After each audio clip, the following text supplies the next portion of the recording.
You set me on fire, striking a match on my lips, hot like June. Oh my God. Okay, wow. The microphone is actually on. I'm sitting here. The little red light of the camera's on. Everything's going. Guys, welcome to Mad Woman, the podcast. I'm your host, Domenica Calarco. I can't wait to take you on this journey with me. Let's get started. Hello, everyone. Welcome back to Mad Woman for 2025. I am your host, Domenica Calarco, and this is our first episode back for 2025. What a wild journey, I guess, the second half of 2024 was for me personally, going through everything and then coming out the other end and starting this incredible new project with you guys and creating Mad Woman. And now we're here and it's the first episode back for 2025 and I'm just so excited. I've got this new fire in my belly and a whole new perspective on life and what I want to bring to the podcast for 2025. I hope you all had a really beautiful, safe, happy, healthy Christmas and New Year's for those that celebrate and for those that don't. I think more than anything, as I get older, that holiday period is just a really nice reset. That's what I've started taking it as now, the older that I get. It is a forced shut off. You know, those few days where nothing is open, people aren't replying to emails, and it's really nice to have that forced downtime. And I think sometimes we need it because we don't give ourselves permission to do it enough. And what I really did during this break, and I had quite a nice break off the podcast. And I know I was reading all of your DMs and your messages saying that you missed the podcast and you can't wait for it to come back. And I was missing it too. But guys, when I tell you I needed a break, I needed the break. And I know the podcast hasn't been going for long for when Christmas came and New Year's and that forced break. But the last kind of 4 months of the year last year for me was really hectic. Not only did I start the podcast, but I moved houses. And with everything that was going on personally in my life and professionally, it was just a lot. And so taking the time to really just breathe and assess, it was so rewarding for me. And I'm so glad that I took the time and I'm back now and the episodes will keep flowing and I'm excited to be on the 2025 train that we're on right now. The first episode back, I wanted to keep it lighthearted and everything. But yeah, I'm glad that 2024 is behind me. I'm not going to lie. I really am glad. It was one of the hardest years of my life, but it was a year that taught me so much and it was a year of growth. And if you had asked me like 5 years ago to describe the hardest time of my life, I would have said it was fucking shit. I hated it. It was the worst year of my life. But I've decided I'm just not going to use that language around myself and in my life anymore. I just don't think it's worth it. I don't think it's productive for me. I don't think it's good for my mental health. And so I'm just setting you guys a little challenge, like try and do that in your life as well.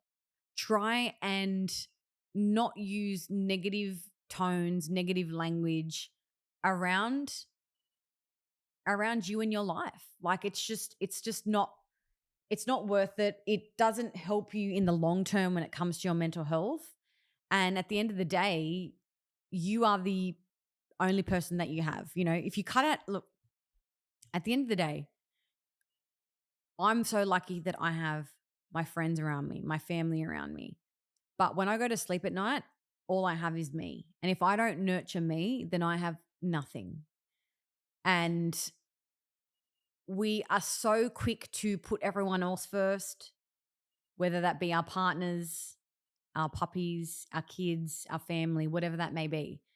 But if we don't fit our own life jackets first, we have nothing. And I think that's something that I would love everyone to practice a little bit more going into 2025. So that is my hope and wish for all of you guys.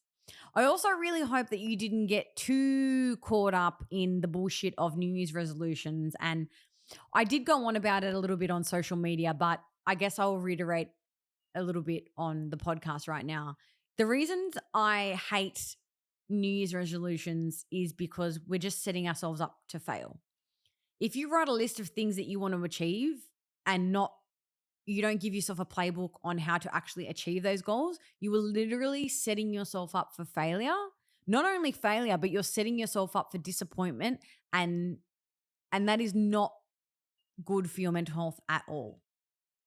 So that is why I'm against, having specific New Year's resolutions, like at the start of the year, like new year, new me. I think the new year, new me thing is just really damaging and like quite toxic. I'm all for having goals. I think having goals and measured goals is really, really bloody important. Like, I mean, my journal, Improve, Don't Prove, is all about daily practices, that being what are your daily goals and your gratitudes.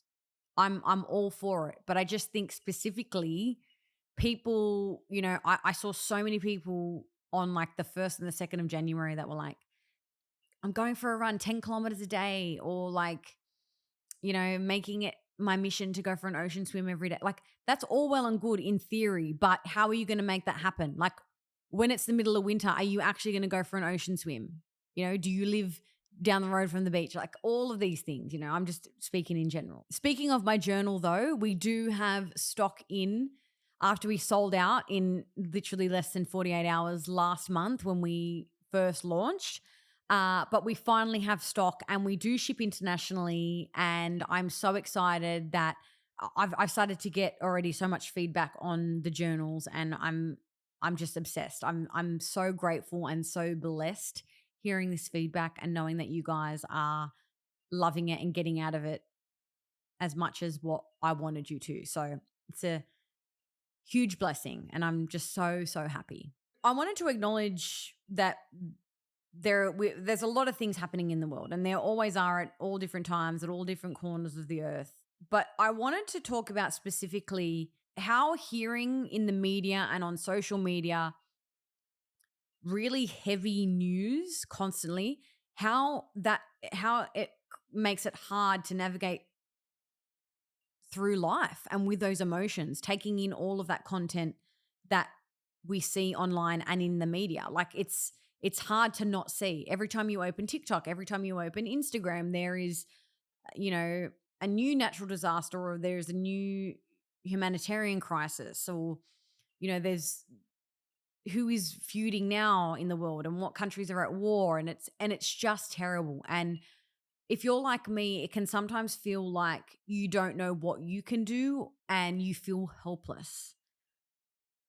I find myself feeling like that quite a lot. And it took me a while to, I guess, reflect on this and think about it a lot more, to really understand because I cannot not see the content. Okay. It's going to be on my TikTok feeds. It's going to be on the 6 o'clock news. I need to protect my peace, and I need to protect how that information makes me feel. The world has changed so much since I last recorded, especially with these fires that are happening in LA, which are beyond terrible.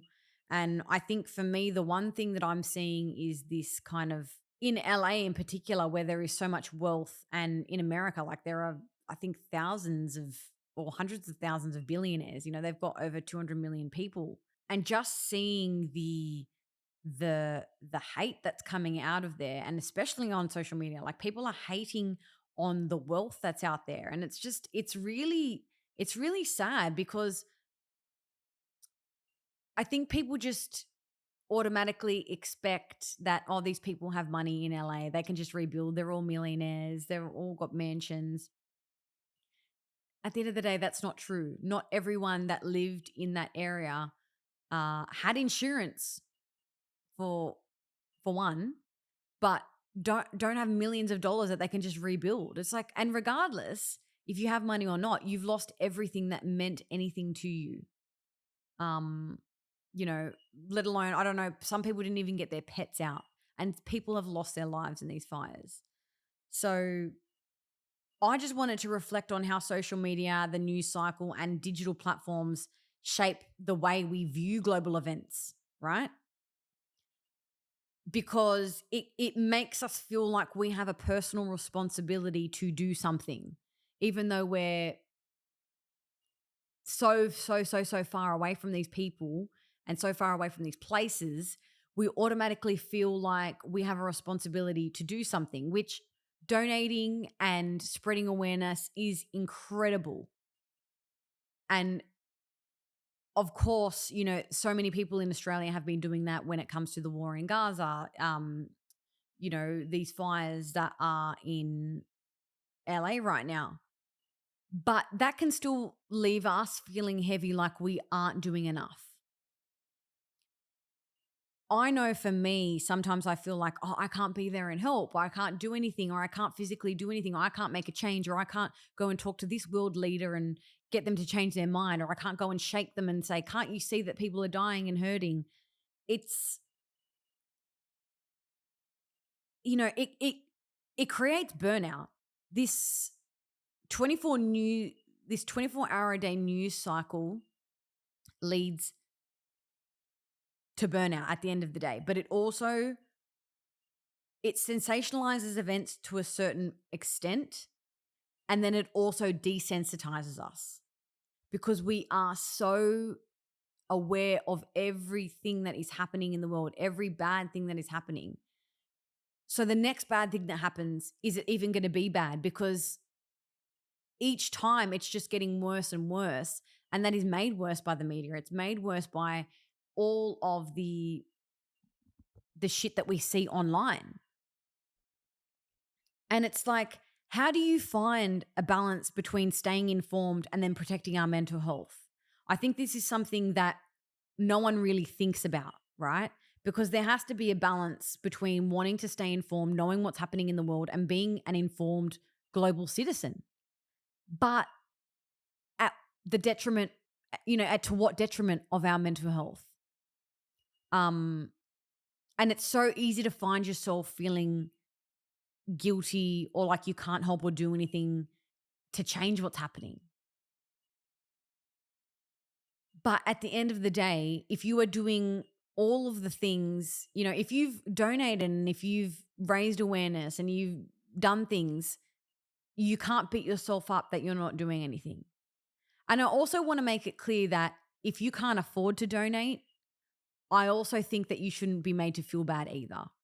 And I have seen a bit of online discourse, particularly there've been like a few Australian influencers who have liked to speak up on this and talk about how as influencers or as people with platforms, it is your duty to inform people of what's happening, give them information, do all of these things. And if you don't, then you're a bad person. And I completely disagree with that.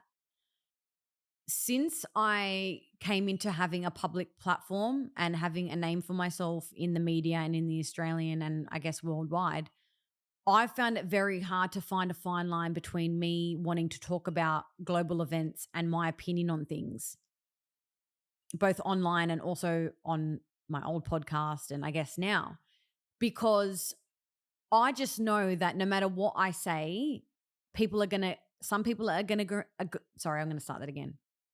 I just know that no matter what I say, some people are going to agree and some people aren't going to agree. And I don't know how I'm going to cope with that. And I know at the end of the day, I can't make everyone happy and I'm not trying to make everyone else happy in the world, but I'm trying to protect my peace here. So the way I see it is I would prefer just to not say anything. That doesn't mean that I'm not being informed and I'm not being a smart, diligent global citizen. I just don't think that my social media platform has to be a place where I give my opinions and where I push stuff down people's throats. In a world where we are so connected and we are so desensitized now. Like we're seeing so much of it. Like I go on my TikTok feed and I am seeing so much of the utter devastation and the people losing their homes and the people crying and, you know, Spencer and Heidi Pratt, like just every second video is just that. And it's like, it actually gets to a point now where I'm like, I don't want to say I don't care, but I'm like, I'm seeing too much of this now that it is making me desensitized that I have no feeling towards it. And I'm being completely honest now. And I don't think I'm alone in that either. obviously I have empathy for these people. I honestly, I'm an Australian. I've my whole entire life seen the natural disasters that we've gone through in Australia, whether that be fires, floods, all of that kind of stuff. I have empathy towards these people that are losing everything. But the issue that I have is that the oversaturation of everything that we are seeing online is literally becoming detrimental to our mental health because it is desensitizing us without us even knowing. And it's actually quite scary. The other day I found myself scrolling as I do aimlessly, like just at the end of the day, you just want to sit and rot and just scroll. But I found myself just being like, I can't see I just don't want to see any more of this because it's making me feel anxious. I feel like I'm stuck here and I know all of these people are suffering and it's like, I'm so far away. What can I do? And it's just one of those things. And it's sad, but it's the honest truth. And next time you're scrolling, whether that be on Instagram, whether it be on TikTok, you'll notice it. Become aware of your habits when you are on social media. Because the more that you are, the more you will realize how the oversaturation of these news events and this information is making us become, I don't know, it's this weird phenomenon to me. And I've been thinking about it a lot. And I just, and I know that a lot of people, a lot of influencers, a lot of commentators online like to get on their high horse and say that we you need to be pushing this information down people's throats. You have, this platform, you have a responsibility. I don't have a responsibility. I'm sorry, I don't share that same opinion and I don't agree with you on that. I don't have a responsibility. I have a responsibility to myself to protect my mental health and how taking in all of this information and this sadness and this heaviness in the world, I have a responsibility to myself how I allow that to affect me. And I'm not going to apologize to anyone about that. That doesn't make me selfish. It doesn't make me lack empathy. It doesn't make me a psychopath. It literally just makes me a human being wanting to protect their peace and wanting to protect my sanity. Like it gets to a point where I can't even put the news on because it's all bad shit. And I can't, I want some positivity. And I know that the world isn't sunshine and rainbows. Trust me, I am the first person to acknowledge that. Like not every day is going to be, sunshine, rainbows, beautiful day. But on days where I know I need to protect my peace, I need to do that. So I just wanted to come on here and remind you guys that you are allowed to switch off from that. You are allowed to not want to digest that information anymore because it is too much. And I'm saying this purely coming from someone that cares about your mental health and the way that you view world news, because we are becoming so desensitized to it and it is damaging to our mental health in the meantime. So something for you guys to think about, and I hope you understand where I'm coming from in this. And it's just something that's been playing on my mind, and it's something that I wanted to talk about here on Mad Woman because I want this platform and this podcast to be a place where I can come and speak open and honestly and speak my mind and say in a way that even if people don't agree with me, I'm not scared of having those opinions because I'm scared of the repercussions. Having gone through everything that happened last year, that ship has sailed. I need to speak from my heart and speak to what is true and real to me and not feel like I'm going to be judged for having the opinion that I do or that people are going to turn on me. I think at the end of the day, when I really, really reflect on it, the reason that people resonated with me from going on a TV show was that I spoke my mind and I was unapologetically myself. And I'll be honest with you guys, I think I lost that. I lost that spark of myself in the last 2 years of my life. I got so caught up in wanting to please everyone and not wanting to say anything to piss anyone off or to lose any brand deals or to, outshine another person. I lost myself in that time. And so if you are finding yourself right now in a place where you are people pleasing and you feel your own happiness decreasing, please take this as a sign and look at my life and what's happened to me in the last 6 to 12 months as a sign that people pleasing doesn't get you anywhere. If anything, it will take you back 10 steps. You start second guessing who you really are and you lose who you are. I lost who I was, and I'm just getting that color back in my face, as Taylor Swift would say. And I really am. I'm getting that color back. I'm getting that little Domenica spark back. I mean, it's not little, it's freaking huge actually. But yeah, I really wanted to make sure that I got this information across in this first episode going into the brand new year, and what I want to make the podcast and how I want to have these open and honest conversations, because I want to continue doing this and I want to continue speaking my mind on things and not being scared of the retaliation and people trying to come for me and it's just like, I'm not going to hold back anymore. You know, I'm really in my fuck what people think era, but I'm also in my, if you're going to talk shit about me, I am going to come back. You know, I've never subscribed to that idea of turn the other cheek. And I know my mum will hate that because that is how she raised us. But if someone is saying things about me that are untrue, if someone is trying to make people think of me in a different way that is completely false and that is unwarranted, like I'm not going to stop. And I guess I do hold a little bit of animosity to myself for what happened last year with the whole maths backlash stuff. And I'm waiting for it to be the 1 year anniversary to talk about it in full. And I'm going to actually be open and tell you guys everything that happened. And I'm not going to shy away from it. And there is a lot that I'm going to say about Abby Chatfield. There is a lot that I have to say about Ella and her brother. And I'm not going to hold back because it's taken me a whole year to work through those emotions and to understand what happened. And now that I have all the information, I feel like is the right time now to talk about it. And it's also me taking accountability for what I did too, because I know people were upset with me that I didn't speak up. I know that. And I'm really disappointed in myself for that.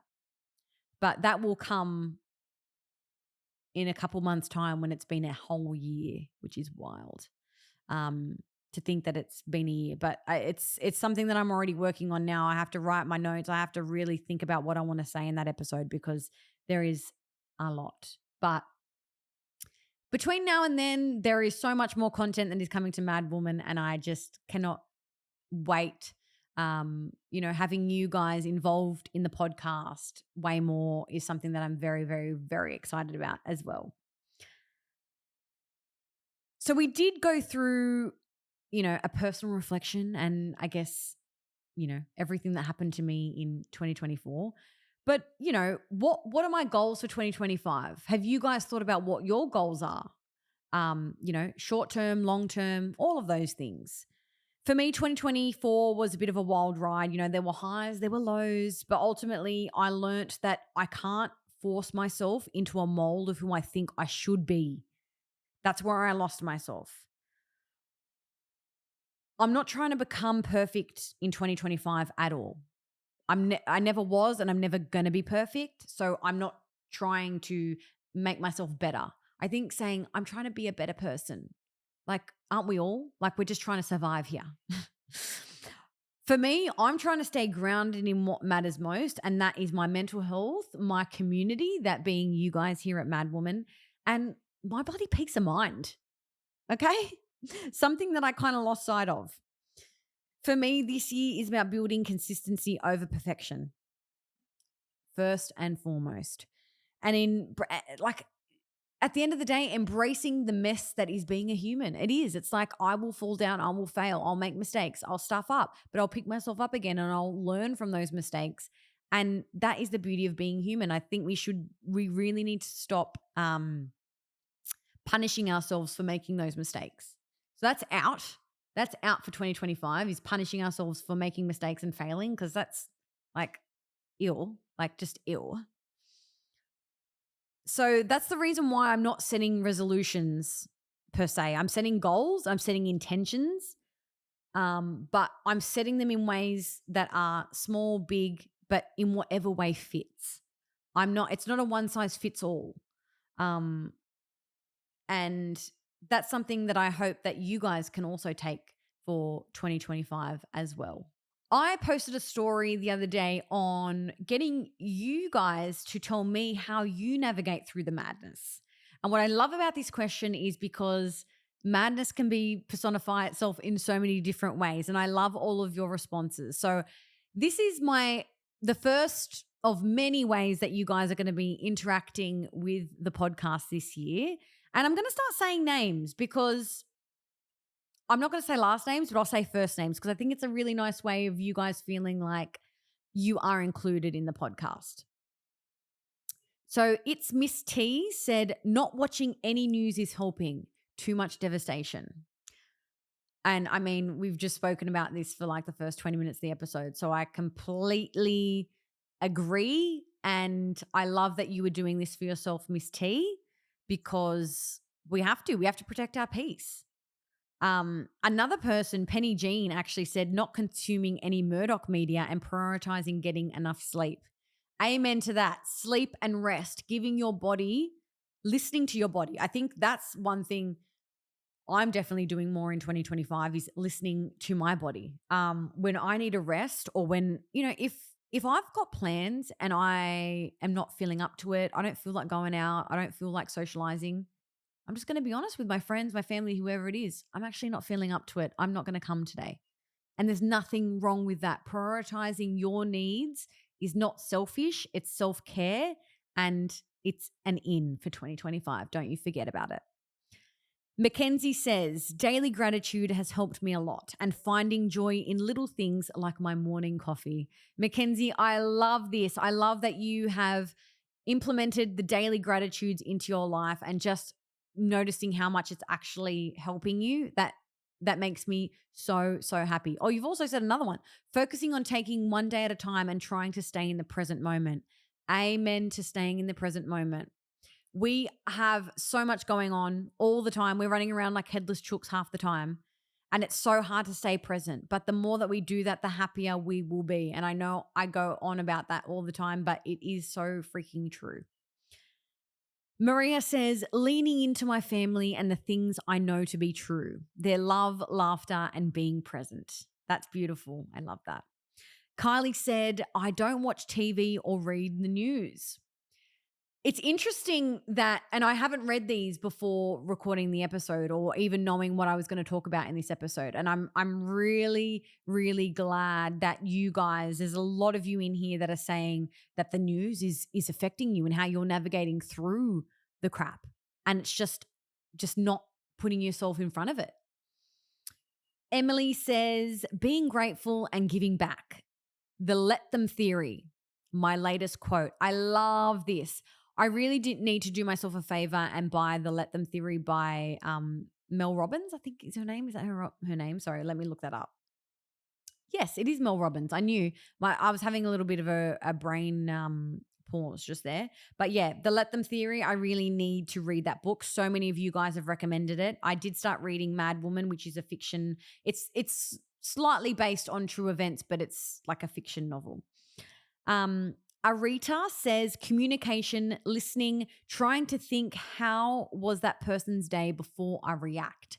I love this. You're really thinking about that other person before you react to what they're saying to you. I think you're really in tune there. I love that.